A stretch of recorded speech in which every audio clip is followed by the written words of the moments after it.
solving the traffic congestion at the UN Avenue Plaridel Street intersection. This intersection and its vicinity has increasingly become heavily congested. This video presentation aims to provide information on some ways to reduce traffic in the area. Hopefully, this video will be a catalyst for traffic experts, engineers, political leaders, government agencies, and other stakeholders to pool their efforts to implement whatever will be the best solution to solve the traffic congestion in the area. There are currently two proposed alternatives to solve the traffic congestion at this intersection, namely, number 1, a tri-level flyover proposed by the Department of Public Works and Highways or DPWH. Number 2, a channelized flared intersection based on studies conducted by Mega Cebu and the University of San Carlos. Channelization entails the building of islands in the intersection for efficiency, added safety, and for providing a refuge for pedestrians when crossing. The original design of DPWH is a 4-level flyover as shown. It has now been reduced to a tri-level flyover by cancelling or deferring Level 4. Level 1 is ground. Level 2 is underpass. Level 3 is a left-turning flyover. The alternate design is a channelized flared intersection. The flyover complex will cost $2 billion, while the channelized flared intersection will cost only $55 million. There will be a savings of $1.9 billion, which can be used to develop more traffic solutions on a much wider scale within the vicinity of the intersection. The breakdown of the cost of the $2 billion tri-level flyover consists of underpass at $1 billion, left-turning flyover at $0.5 billion, improvements to replace Level 4 at $0.5 billion. The present DPWH tri-level flyover plan as shown has no Level 4. Level 4 was cancelled or deferred as shown in the previous slide. The Mandawi to Consolacion portion of the intersection has no improvement yet as of this plan. If Level 4 is restored or another type of improvement is made, the cost could be at least $0.5 billion. The flyover is supposed to result in a smooth flow of traffic in 4 directions at this intersection, but this will not be the case. There is a traffic light at the Pacific Mall intersection 900 meters away, and another traffic light at the Cortez-Plaridel intersection 1,200 meters away. Traffic may improve in these 2 directions only if similar expensive flyovers are built at these 2 intersections. This simulation will show that vehicles will easily and quickly get stuck at these intersections, which are presently choke points. What can be achieved by the flyover can be practically achieved by a flared intersection at 5% of the cost of the flyover.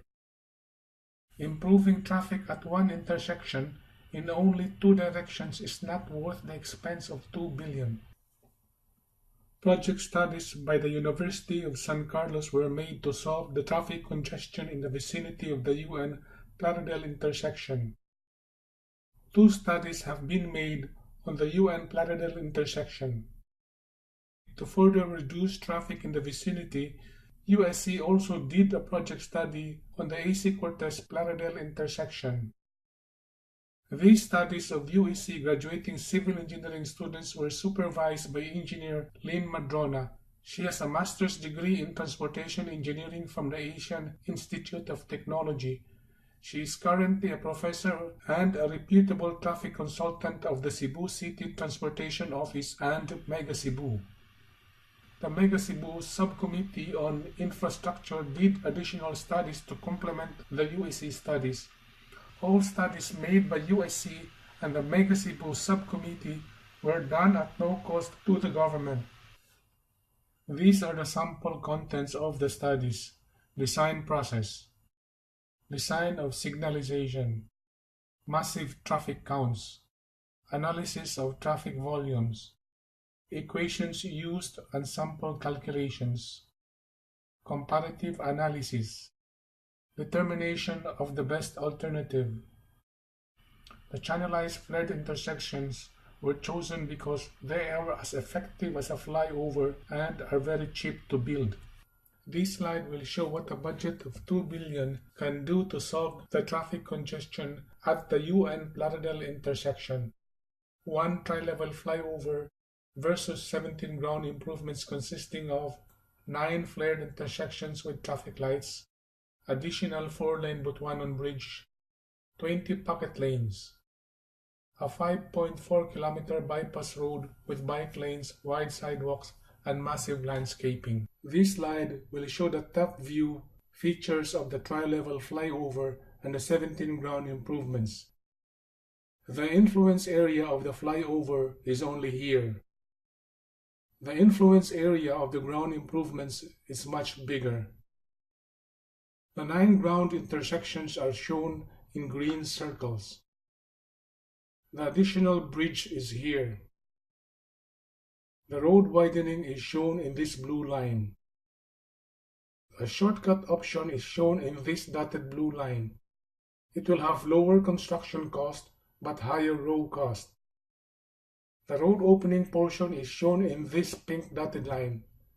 50% of this road length for a 4-lane road has already been donated by the lot owners to the city of Mandawi 15 years ago. This road alignment is mostly a barren area with very minimal road problems. This makes the completion of this road opening much cheaper. This is a typical layout of a flared intersection. From a 4-lane road, it flares into at least 6 lanes. This is a close-up view of the intersection. All travel directions will be made available for movement. There is no need for some restrictive signs like these at the UN Plaridel intersection. These kind of restrictions are increasingly becoming common in Cebu, worsening traffic in some areas. Tricycle and jeepney rides will be reduced because of the convenience of biking and walking options. This table shows the cost details of the 17 ground improvements. Payment cost of acquiring the land right of way. Payment cost of the buildings that will be hit. The construction cost. The total cost of the ground improvements.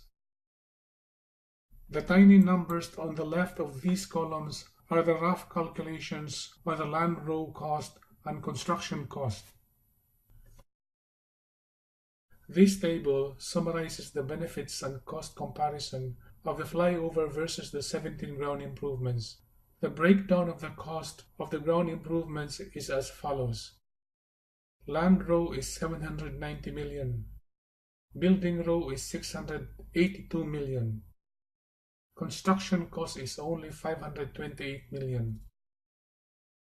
The total of the ground improvements is 2 billion, which is equal to that of the flyover. Let us estimate the benefits of each alternative. The numerical calculations of the benefits can be done in a later study. While this data is not yet available, numerical estimates will be made here to be able to explain the procedure of the benefit-cost analysis. For the ground improvements we have savings from lesser fuel and operational cost, savings from lesser health cost due to lesser pollution, savings in time and production output as time saved is money earned, money derived from increased investments due to better infrastructure, increased taxes from increased realty values and increased employment, other multiplier beneficial effects. For the flyover, we have a high side estimate equivalent to 20% of the above. All these benefits can be monetized into pesos. For the ground improvements, the benefits are estimated to be 20 billion over an assumed 20-year period. For the flyover, it is estimated to be 4 billion. Now let us estimate the benefit-cost ratio of each alternative. The benefit-cost ratio for the ground improvements is simply B divided by C equals 10. Similarly, the benefit-cost ratio for the flyover equals 2.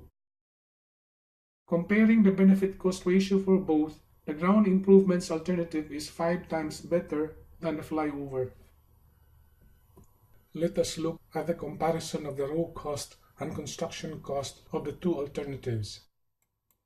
For the 17 ground improvements, the road cost of 1.5 billion is 3 times greater than the construction cost of 0.5 billion. For the flyover, it is radically the opposite. The construction cost of 1.9 billion is 19 times greater than the road cost of only 0.1 billion. The enormous road cost of the ground improvements at 1.5 billion is not a big problem. The cost to the government is like an investment. The government can recover the investment in just a few years based on the enormous benefits mentioned previously and above. This slide will show examples of alternate routes that will be provided by the 17 ground improvements. For example, you want to travel from point A to point B here. You have to go through the existing and congested road marked in a thick yellow line. If there is an alternate road, you will try to avoid the congested road and use the alternate road instead. Another example is from point C to point D. The result is the same. This slide will demonstrate the massive transfer of traffic from congested roads in the vicinity of the intersection to the alternate road. The thick yellow lines represent congested roads. The thin undotted blue line represents the alternate road. Let us determine the cost of the congestion by analyzing the entry points to the congested roads. It can be seen that there are many green arrows indicating the entry points. Big and small arrows represent big and small traffic inputs respectively. The small arrows represent traffic coming from the minor and side roads. If the alternate road is built, at least half the traffic in the congested roads will transfer to the alternate road. From major and minor roads, drivers will tend to use the new road because it is more efficient and better designed. They can arrive at their destinations earlier and at lesser cost. Note that the thick yellow lines have become thin and the thin blue line has become thick. This slide will show the increased coverage of traffic reduction by the 17 ground improvements. Traffic will not only improve in the immediate vicinity of the ground improvements enclosed in Box 1. Traffic will be improved even more on a wider scale enclosed in Box 2. All vehicles will want to travel from A to B. Beyond Box 1 are vehicles marked by green arrows wanting to go to their desired destinations. They can easily get through Box 1 because of the ground improvements. They will arrive at their destinations much faster, reducing the number of vehicles at the congested roads. This is especially important during peak hours. Such improvement cannot be achieved by the smaller influence area of the tri-level flyover. This slide will show how the alternate bypass road can be decongested in the future. A screenshot of Mandawi's master plan that is posted on YouTube is shown here. This alternate bypass road is almost exactly the same as that of Mandawi's proposed bypass road. In the 2015 JICA roadmap study, a coastal road is proposed. This road and a third bridge are plotted on this map. When the alternate road becomes congested 5 years after its completion, radial roads can be constructed towards the coastal road. When the coastal road becomes congested 5 years after its completion, it can be decongested by the JICA proposed LRT from Karkar to Danao. Or a BRT line can be built in the middle of the wide coastal road. We can really avoid future traffic if only we plan ahead. This slide will show the drawing details at intersection 9, the location also of the tri-level flyover. There is no more need for restrictive signs. At the intersection, a vehicle can go in any direction quickly. This slide will show the details of flared intersection number 1. Intersection 2, 3, 4, and 5. Intersections 6, 7, and 8. This slide will show the row requirements of both the tri-level flyover and the flared intersection. Zoom view of the core of the intersection. The row outer limits required for the flyover are marked in orange, while the row outer limits required for the flared intersection are marked in yellow. The flyover row is only slightly wider. An option would be to build a slightly wider flared intersection now for future use. Within a span of 10 years, buildings will be built in the vicinity. Traffic will gradually increase to become very heavy. With wide roads and intersections, flyover, underpass, BRT, or LRT can be easily built without the need to acquire row. The following video clip is a fly-through simulation of the alternate bypass road and 9 flared intersections. The simulation will go through the red line shown in the inset map. Intersection 1, 2,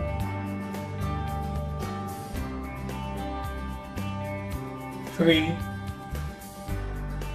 4,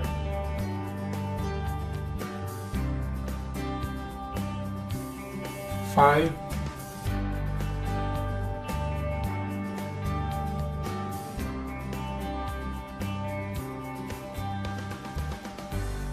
6,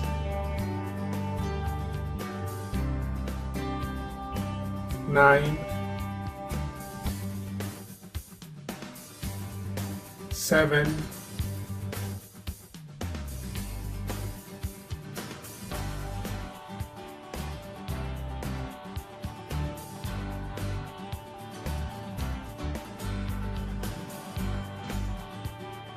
8.